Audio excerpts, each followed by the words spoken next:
नमस्कार दोस्तों। अगर आप बीएससी नर्सिंग 6 सेमेस्टर के स्टूडेंट हैं तो ये वीडियो आपके लिए है। ये वीडियो आपके लिए बहुत महत्वपूर्ण है। इस वीडियो में हम चाइल्ड हेल्थ नर्सिंग के लिए इम्पॉर्टेंट क्वेश्चन बताने वाला हूं, जो परीक्षा में बार बार पूछे जाते हैं। इसलिए वीडियो को अंत तक ज़रूर देखें, क्योंकि इसमें से कई प्रश्न आपके एग्ज़ाम में आ सकते हैं। और एक बात और, इस सिर्फ यही जो इम्पोर्टेंट क्वेश्चन मैं बताने वाला हूँ, सिर्फ इसी क्वेश्चन के बेसिस पे मत रहिएगा। आप अपनी तैयारी अच्छे से करिएगा। इस क्वेश्चन के अलावा और क्वेश्चन भी देखिएगा, लेकिन ये जो क्वेश्चन है इम्पोर्टेंट क्वेश्चन होने वाला है। तो चलिए हम बात करते हैं।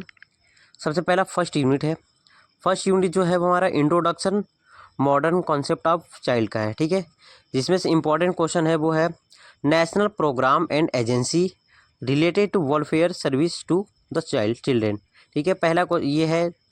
और सेकंड हमारा जो इम्पोर्टेंट क्वेश्चन है वो है international accept rights of the child, मतलब कह रहा है चाइल्ड के जो राइट्स होते हैं वो उसके बारे में अच्छे तरीके से पढ़ लीजिएगा।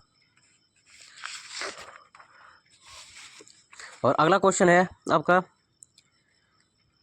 Child morbidity and mortality rate, ठीक है। ये एक इम्पॉर्टेंट क्वेश्चन होने वाला है। और अगला है आपका एप्लीकेशन ऑफ रिस्टेंस, मतलब रिस्टेंस क्या होता है। जैसे रिस्टेंस का मतलब क्या होता है, जो बेबी होते हैं उनकी पोजीशन के उसको एक जगह स्थिर रखने के लिए हम रिस्टेंट करते हैं। रिस्टेंट में हम पेशेंट जो होता है उसको सेफ्टी प्रोवाइड करने के लिए उसको रिस्टेंट करते हैं, ठीक है। रिस्टेंट के भी अलग अलग टाइप्स होते हैं, तो इसको देख लीजिएगा। और अगला क्वेश्चन है आपका है assessment of pain in children. Children के अंदर कुछ असेसमेंट होता है, मतलब हम पेन असेसमेंट हम किस तरीके से करते हैं। इसमें ये 3 टॉपिक्स है, ठीक है। ये तीनों पढ़ लीजिएगा। फेस पेन रेटिंग स्केल्स होता है, और इसके फ्लैश स्केल होता है, और थर्ड होता है आपका न्यूमेरिकल स्केल, ठीक है। इसमें सब अलग अलग स्केल होते हैं जिससे हम पेशेंट के पेन को मॉनिटर करते हैं, ठीक है। अगला है आपका यूनिट सेकंड है, जो कि है हेल्दी चाइल्ड, ठीक है। अब इसमें पहला जो क्वेश्चन है वो आपका है definition and principle of the growth and development. और दूसरा क्वेश्चन है वो factor affecting growth and development है। और तीसरा है आपका ग्रोथ एंड डेवलपमेंट थ्योरीज, जिसमें कि 2 थ्योरीज ये आपके लिए इम्पोर्टेंट है। एक फ्रॉड का थ्योरी है और दूसरा है एरिक्सन का थ्योरी है, ठीक है।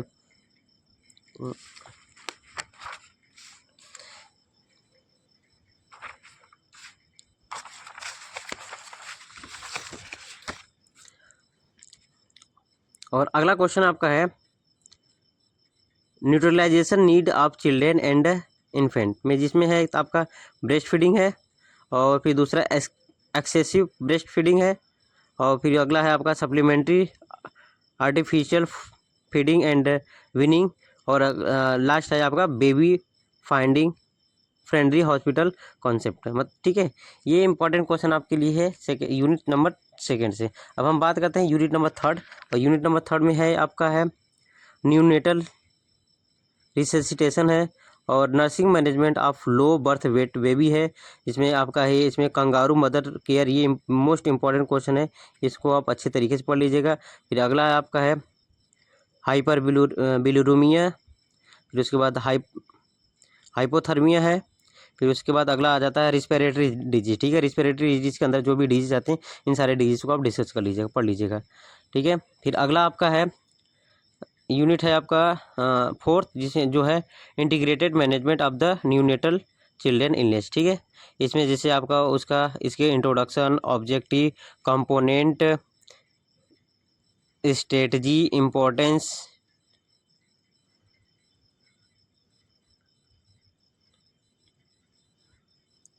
इम्प्लीमेंटेशन, ये सारी चीज़ों को आप डिस्कस कर लीजिएगा, ठीक है।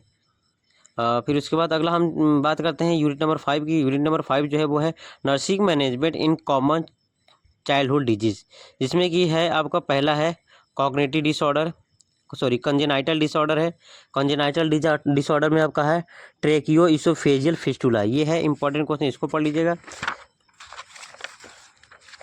फिर अगला है आपका क्रॉप है, फिर उसके बाद निमोनिया है, ये इंपॉर्टेंट क्वेश्चन है, जिसको आप पढ़ लीजिएगा। अस्थमा है, अस्थमा भी पढ़ लीजिएगा।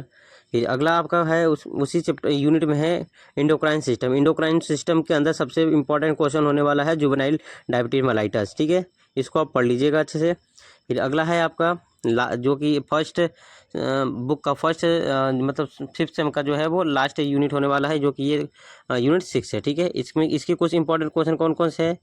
एक्सीडेंट है, कॉजेज एक्सीडेंट मतलब एक्सीडेंट किस तरीके से होता है, कैसे कॉज कर सकता है, उसकी प्रिवेंशन हम किस तरीके से करते हैं, फॉरेन बॉडीज़ क्या होता है। ठीक है, इन सारे चीज़ों के बारे में आप अच्छे तरीके से डिस्कस कर लीजिएगा, पढ़ लीजिएगा। और अगला जो है वो PLS है। ठीक है, इसको भी आप पढ़ लीजिएगा। फिर अगला हम बात करते हैं, सेकेंड बुक है जो कि आपका यूनिट नंबर फर्स्ट है। जो यूनिट फर्स्ट है वो क्या है, पहला आपका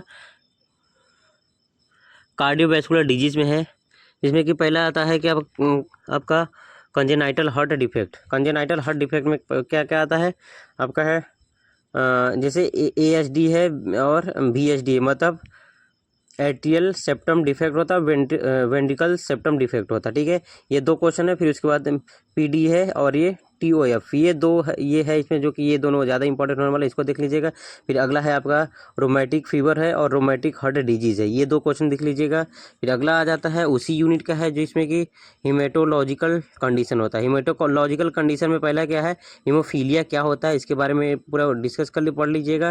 फिर अगला फिर क्या आता है आपका ल्यूकेमिया, जो कि WBC की एक डिसऑर्डर होता है, इसको देख लीजिएगा। और फिर अगला आता है लिम्फोमा। ठीक है, चलिए अब हम अगला बात करते हैं gastro intestinal system. Gastro intestinal system के अंतर्गत ये आता है हमारे कंजेनाइटल डिसऑर्डर में आता है। पहला हमारा आता है cleft lip and cleft palate. Cleft lip और क्लेफ्ट पैलेट जो होता है हमारे, ये जो हमारे लिप्स होते हैं और पैलेट होते हैं, वो क्या होता है, कटे हुए होते हैं, तो उसकी सर्जरी कर तरीके से करते हैं, इसको देख लीजिएगा। फिर अगला है आ जाता है एब्डोमिनल वॉल डिफेक्ट। ठीक, फिर अगला है आपका diarrhoea, vomiting and protein energy mall nutrition, ये देख लीजिएगा। फिर उसी यूनिट का है जेनिटोरियन यूरिनरी सिस्टम। इसमें क्या है, पहला है जो आपका वो है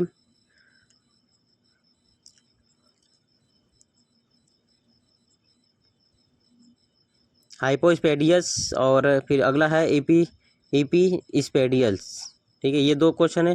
फिर अगला है नेफ्रोटिक सिंड्रोम्स, ये देख लीजिएगा। फिर उसी यूनिट का अगला है आपका क्वेश्चन होने वाला है नर्वस सिस्टम। नर्वस सिस्टम में कौन है, सबसे पहला जो है स्पाइना बिफिडा, ये पढ़ लीजिएगा, ये मोस्ट इंपॉर्टेंट क्वेश्चन होने वाला है। फिर अगला है हमारा कन्वल्सल डिसऑर्डर। कन्वल्सल डिसऑर्डर ये भी पढ़ लीजिएगा। ठीक है, फिर अगला यूनिट आता है सेकंड यूनिट में है, जो कि आर्थोपेडिक डिसऑर्डर होता है। आर्थोपेडिक डिसऑर्डर में क्या होता है, पहला ये जो है क्लब फुट डिसऑर्डर है। ठीक है, ये देख लीजिएगा। और इस यूनिट से सेकंड यूनिट से और कुछ इंपॉर्टेंट क्वेश्चन जो है वो है आपका हिप डिसलोकेशन। जो हिप की लोकेशन होती है वो डिसलोकेट हो जाती है, ये इसमें ये पढ़ लीजिएगा। फिर अगला क्या आ जाता है, disorder of the ear, nose and skin. इसमें एक डिसऑर्डर है, एक डिसऑर्डर आपका ईयर का है, एक आई का है और एक स्किन का है। ठीक है, तो जो आई का है वो है रिफ्लेक्टेड एरर है। फिर उसके बाद ओटाइटिस मीडिया है और एटोपिक डर्माटाइटिस, ये तीनों जो सिस्टम है, जैसे कि आई का है फर्स्ट है, सेकेंड है तो आपका है ईयर का है, और थर्ड जो है वो आपकी है स्किन का है। ठीक है, फिर अगला आ जाता है उसी यूनिट का है कम्युनिकेबल डिजीज़। कुछ कम्युनिकेबल डिजीज़ है जो कि आप देख लीजिएगा। सबसे पहले क्या होता है, ये ट्यूबरकुलोसिस, ये पढ़ लीजिएगा। डिप्थीरिया भी पढ़ लीजिएगा और टिटनेस भी पढ़ लीजिएगा। फिर अगले बार आ जाता है आपका HIV, COVID-19 and chicken pox. ठीक है, ये इंपॉर्टेंट क्वेश्चन होने वाला है, इसको पढ़ लीजिएगा। फिर आपका ये लास्ट यूनिट आता है जो कि है management of behaviour and social problems in children. ठीक है, इसमें है आपका पहले है इनुमिरस एंड इन कॉपरेसिस। ठीक है, इसमें क्या आता है आपका टेम्पर टेंट्रम, और फिर उसके बाद जुवेनाइल डेलिक्वेंसी, और फिर अगला है आपका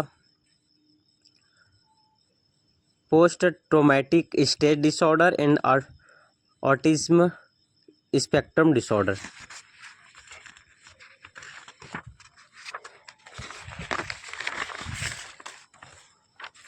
फिर लास्ट आपका है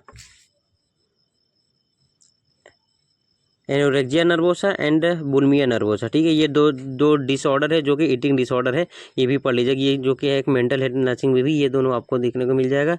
और ये है anorexia nervosa and bulimia nervosa. ठीक है, एनोरेक्सिया नर्वोसा में ऐसा क्या होता है कि जैसे पेशेंट जो होता है उसको ये फील होता है कि वो खा लेगा तो ज़्यादा मोटा हो जाएगा, वो कंडीशन देखने को मिलती है एनोरेक्सिया नर्वोसा, और ये है बुलिमिया नर्वोसा। ठीक है, ये दोनों को पढ़ लीजिएगा।